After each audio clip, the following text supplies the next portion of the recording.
This video is covering the chart of accounts and the balance sheet and what to do if it's not set up optimally and how to correct that.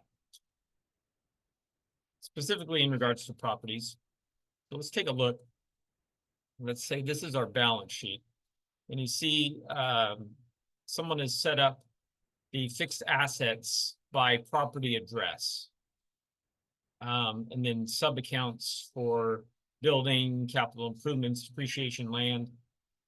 And I mean, this is just one I did as an example, but you can imagine. So we have 4 sub accounts for each address here. So you have 3 properties, now you have 12. Picture this balance sheet.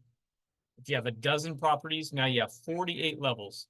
The balance sheet gets unwieldy really, really fast. So let's look at how we should correct that.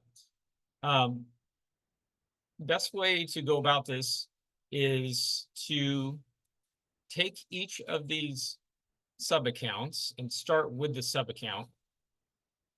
And you want to change it so it matches your fixed asset account, your general fixed asset account, in this case, land.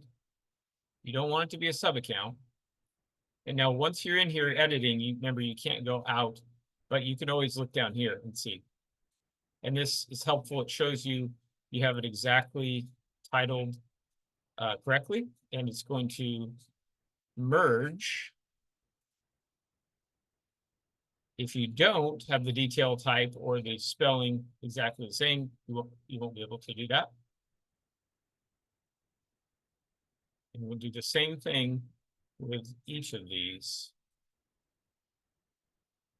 We'll call this accumulated. And actually, this needs to be a sub account of buildings.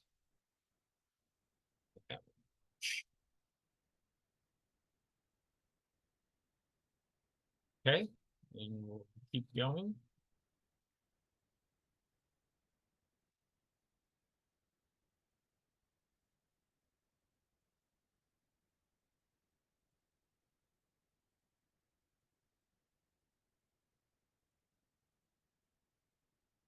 You get an error in merging. Sometimes that happens. Just refresh. We've got one more. So this could be a lot of work, of course. Well, not necessarily a lot of work to see what's going into it, but it can take a little bit of time, but it's worth it. Looks like I missed something because that didn't merge. See, I just forgot the S.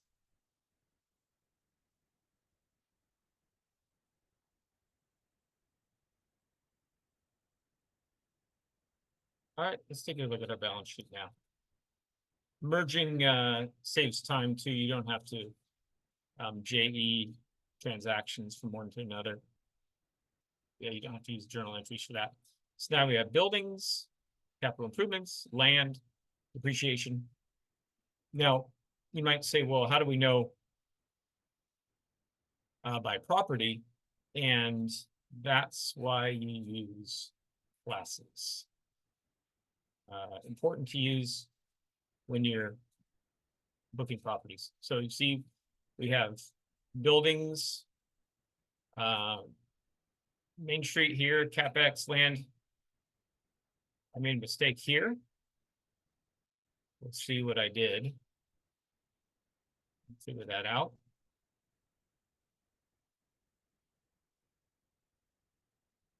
Okay, so for the depreciation, I didn't put in a class, but pretty easy to figure out, right?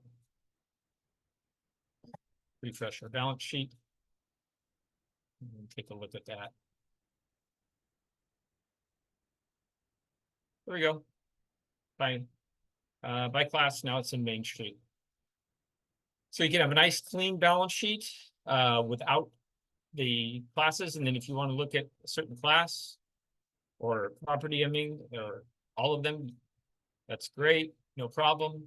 You can select certain classes that you want to see.